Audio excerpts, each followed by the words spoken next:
大家好，我是纸杯大叔林一峰。今天非常开心啊！你看啊，身边一个好朋友 Ian 帕玛 Ian，nice to meet you。我先介绍一下啊，因为你知道吗？如果你有关心我，有 follow 我的社群媒体，你就发现呢，前几个月我去苏格兰某一家酒厂，连续去了2次。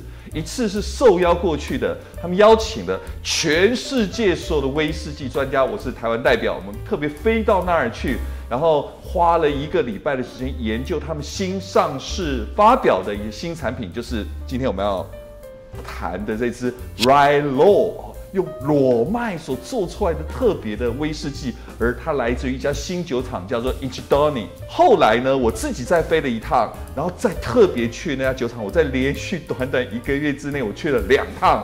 为什么呢？它里面有很多的制成，颠覆了我们过去威士忌研究者的想象。它对于威士忌的想象力简直无与伦比，真的非常开心。Ian飞到了台湾，我们要特别为了大家来跟Ian好像聊聊一下这支酒。这支酒实在太特别了，它的风味特别，原料特别，用桶特别。其实还有一些小我不太了解的，包括如何取酒心，我待会也都要好好的拷问一下我们Ian哦，让Ian来跟我们分享一下，他到底是怎么想象这家有趣的新酒厂，并且创造一个用裸麦来做的威士忌，成为他酒厂这家新酒厂的第1件作品 RyeLaw， 打破了威士忌的规则的 RyeLaw。We talk about material first. Yes. Yeah. Why you use the rye to do your first whiskey? So what we wanted to do is to find out about flavor and changing the raw material, replacing some of the malted barley with some of the rye to see where flavors we would come. And I think rye was a very easy choice to make because of the American influence of rye whiskey. So we wanted to really take a look at what changes that would make to the flavor and how we could make our own rye. We didn't want to make an American rye. We wanted to make a rye true to its Scottish roots. So that your rye is grown in Scotland? Yes. Okay. Yes. We are a Fife distillery. What we say is it's Fife grown, Fife distilled and Fife matured. So the barley and the rye is grown in Fife. You talk about the Fife. Mostly we know there's a lowland, but you redefine your Fife region, right? Yes. I think that the lowland doesn't inform. It doesn't help people to choose what we want, what they're buying. Whereas Fife is a much tighter location and it is quite special to the lowland district of Scotland. So we will never describe ourselves as having a lowland malt or a lowland grain or a lowland rye. It will always be Fife because all of our whiskies, the cereal is grown in Fife, the distillery is in Fife, and it's matured in Fife. We will always mature it at the distillery. Personally, for me, the RyeLaw, the flavor is amazing good. I want to know the heart, the split of the whiskey, the heart, the middle cut. Rye and malt is different. Yes. And how do you find the cut? It took us a whole year of experimenting and trialing. You can read about it, you can do it on the bench, but there comes a point where you've got to actually do it. So we worked a long time on developing what is the right ratio of the barley and the rye, because the 2 grains meet just before they're milled. So the malt, the malted barley and the malted rye follow all the way through together. We don't process them separately. So when we then got the wash, so after it's been fermented, it has got a lot of the flavors already there. But we did a lot of experimentation to choose the right cut. But it's not that simple because we use the Lomond still, which is quite a different spirit still, and it allowed us to be able to choose very carefully and very precisely that point at which we took the spirit cut. Cut from how many percentage to how many percentage? In the Lomond still, it is slightly different because As you know, it's a pot still, it's a batch still. So when you start to boil up, the strength goes up immediately and then it begins to come down. But with the Lohmann still, we can adjust the reflux, the amount of liquid that we actually put back onto the plates. Yes. And that will then actually hold it at the strength. So we take it down to about 73 to 72% and we hold it for the entire period of the spirit cut. And then we let the strength drop down. It's a very different and very special distillation in the second still. Oh. So the RyeLaw has always been made in the Lohmann still. First of all distilled in the wash still, and then in the Lohmann still as the spirit still.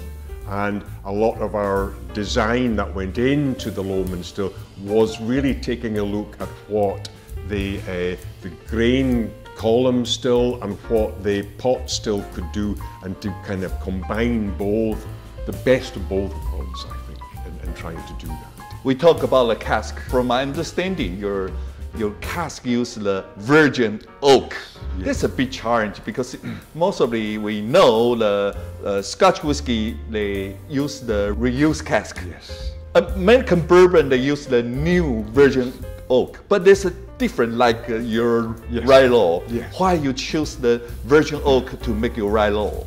It's a bit like building and designing the distillery. You have a blank sheet of paper, and that's very dangerous. You can go off and do all sorts of things and end up not really finding where you want to go. So when we were thinking about the RyeLaw, we said, well, what is rye? What is rye whiskey? So we went to the American definition. And it's the only written definition that I'm aware of for rye whiskey. And we have the Scotch whiskey definition. And I put the two of them together. So we said, well, what can we do to keep it as a Scotch whiskey? And what do we have to do to keep it as a rye whiskey? So we then worked our way down the process, and at the bottom is the maturation. And the American definition says it must be new oak casks, charred. So that gave us the guidance, because we thought, well, if we're going to communicate with the consumer, well, what is RyeLaw? Well, it's a rye whiskey.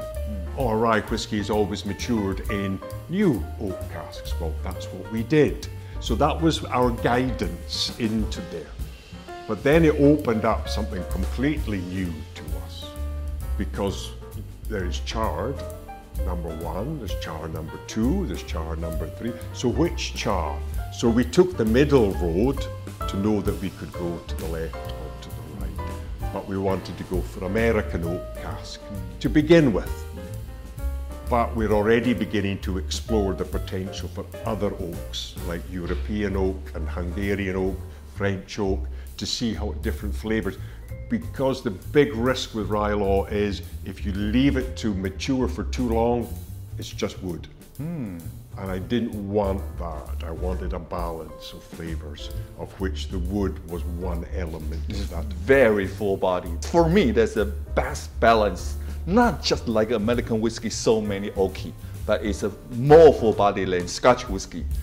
It's quite creative things, We had to proceed with great caution. When we put it into the wood, we were sampling it, and we were sampling it, and we were sampling with it. You only know when you've gone too far, when you have gone too far. So we had to kind of judge when we were going to go too far. So we kind of felt that this age that we've got now is got the right balance. It's got the balance of the malted barley flavors, the malted rye flavors, and the wood flavors, all three of them. I like to have breadth of flavor. I like to have complexity. I don't like it being one-dimensional. And if we left it for too long, it would be just a piece of wood. If you didn't leave it long enough, it would be just spirit, it would be spicy, and we wanted the spice to be quite a gentle, warm spice. Such a creative and such a unique product. What is your target audience for this market? I think we're looking for somebody who likes to explore, because there's a lot to explore here. And somebody who likes to kind of step off the path and kind of explore things to the right and explore things to the left. Some people who like to enjoy exploration, some people who like to understand, because what we will always do is you ask us a question, we will answer that question. We have nothing to hide, we will tell you everything. We're back to the whiskey making process. Your mash tun is totally different like the other whiskey. Especially I know the mash tun can make the different flavor mash precisely. How do you use this to the RyeLaw's flavor? Most distilleries in Scotland and throughout the world convert the starch in their grain to sugar using a mash tun or a lauter tun. At InchDairnie we don't. At InchDairnie we use the mash filter. Now the mash filter is very flexible, and more importantly it allows us to process successfully difficult grains. Now so far we've hit the most difficult one first, and that's rye. And rye is very viscous. When you convert it from the starch flavors into the sugar, you're left with a lot of proteins in the grain. Now the proteins is important because that's where the spicy flavor belongs, but it means it's very difficult to filter. Our rye whiskey, we wanted it to be true to our Scottish roots, which means that when we ferment, it is fermented with a clear wort. So all the solids have been separated and removed. But to separate the solids from a very thick, viscous liquid is difficult, whereas the mash filter allows us to do that. Filtering in a lauter tun and a mash tun and a mash filter is exactly the same fundamental process. It is a layer of grains, and you push the liquid through the grain, giving you the clear wort on the other side. But with the mash filter, we mechanically push it through. Whereas with the traditional mash tun and the traditional lauter tun, you're relying on gravity to pull the liquid through that layer of grains. But if it's very thick, you could be there next Wednesday still waiting for it to come through, so that's not going to work. So that's why we have chosen to use the mash filter, because we wanted to have a filtered mash. We wanted to use the difficult, more viscous grains. So there is only one solution, and that is the mash filter. So yes, you choose the making different. We choose to do things different, not for difference sake, but we choose to be different to explore and to create different flavors and to see which ones work or which ones don't. And it's just to play around, and I think that we are always asking the question. We always ask. We understand the theory, but let's put that into practice. And sometimes there is a difference between the theory and the practice. And sometimes there's some really interesting things to be had by just simply practicing and trying it out. I love RyeLaw have my favorite floral flavor and melon flavor. I love it so much. In the spring, some flower, Taiwan we call the Han Xiao Hua. That kind of flower has this very special smell. You can smell the melon flavor. So every time I go work on the road, I can smell in the rye season, I can smell a lot of melon flavor. First time I drink the RyeLaw, remind me that roll, the beautiful floral flavor and the melon flavor. You making this kind of flavor is by accident, or you mean to be it, mean to do it? No, there is a little bit of the science and the art, and there's happy coincidences. We can take things so far, but you get to that point and then it just takes over by itself. So we can't actually control a huge amount. We like to think we're in control. So not always in control. So next batch, next RyeLaw batch, I still can get that kind of flavor. Yeah, we have got a recipe. We keep it going, but each year it's a different batch of rye and a different batch of barley grown in a different year. So it is actually the rye is grown in one field in one farm in Fife in 1 year. Also, it is we're bottling it as a vintage. So it is everything that's distilled in 1 year. It's all bottled in 1 year. So there is what happens within the maturation, the temperature profile. Was there 2 warm years or only 1 warm year? Yes. Some of that would begin to influence, particularly the wood extractive flavors into there. So this, the RyeLaw, is at 46%. So it's a good strength for you to adjust if you choose. But at full strength, for me, bring it in. And I think what begins to come first is the wood.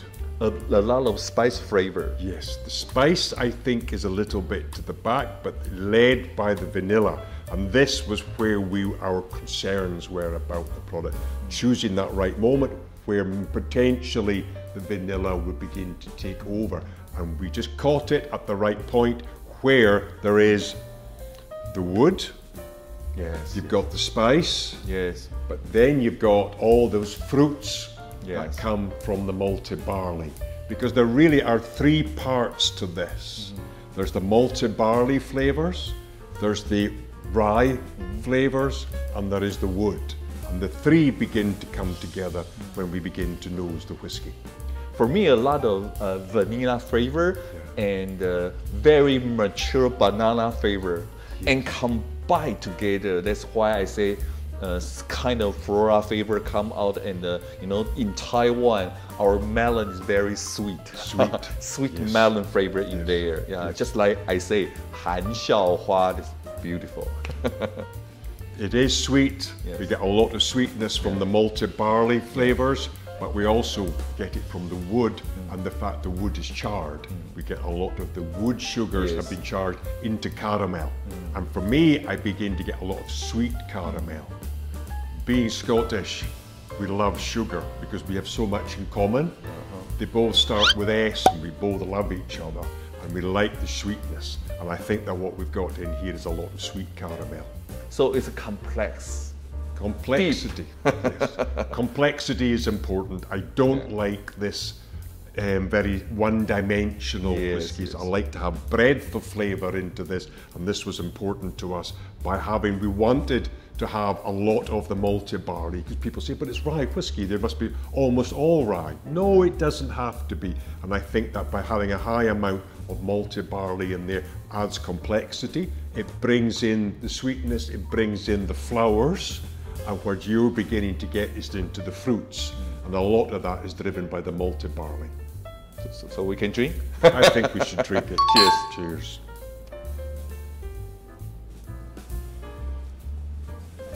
I love it. Smooth, rounded, sweet.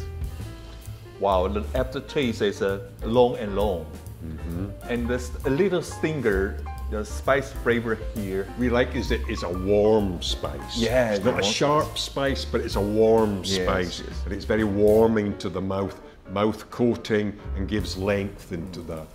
People talk a lot about white pepper, but to me the white pepper is quite sharp and quite aggressive. I don't get that here. I get more of the ginger flavors. To me, rye spice is not one spice. It's a group of spices that come together to give you quite complexity, but above all, a warm spice. Here in this country, where it's nice and warm, I actually enjoy it with a large lump of ice in a big glass. And for me, that begins, as the big lump of ice begins to melt slowly, it reduces the strength slowly, and you get a variation in flavour as you drink it, as it begins to dilute. And towards the end, a little bit more dilute, the spice becomes a little bit more prominent. So it's always got an interesting sting at the end. 这支啊，跟我上次在苏格兰喝的味道其实有点不太相似哦。今天喝的味道，那个香料的气味特别的浓郁。上次喝的话，花果的香味是更重的，而这次呢，那香料的味道更突出。不过香料的味道却让这支威士忌的层次以及它的深度更好。其实良好的这个香料味的复杂性，才能够让一支酒，它不是只是一种单纯的甜、单纯的香，而是充满了层次的美感。威士忌当中充满了各式各样不同的气味，所以我们在每个不同的场所、环境、气候喝威士忌，我们可能就会得到完全不一样的气味。这就是喝威士忌真正的美丽。I'm so looking forward to your next work. Thank you, Ian. Thank you very much. Thank you.